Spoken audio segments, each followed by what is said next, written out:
हमारी बातें भगवान की कृपा से प्रायः सब सही ही होती है। हमने जब कहा था कि 60 से 70 करोड़ लोग आएंगे तो लोगों ने कहा नहीं आएंगे, आ गए।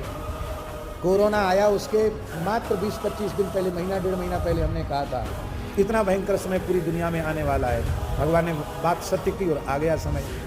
अब हम फिर बोल रहे हैं, इसको भी नोट कर लेना, भगवान की प्रेरणा से बोल रहे हैं। यदि मनुष्य को अपने अस्तित्व को बचाना है तो थोड़े ही समय में वह समय आएगा कि झक मारकर अपने आप को बचाने की इच्छा से पूरे संसार को गोरक्षा का काम करना पड़ेगा। गाय के बिना गति नहीं है, लेकिन उस समय जब आप प्रयास करेंगे, जब कुछ नहीं रह जाएगा, तब माथा पीटने के अतिरिक्त छाती पीट कर रोने के अलावा कुछ नहीं बचेगा। अभी बहुत देसी गोवंश इस देश की धरती पर है।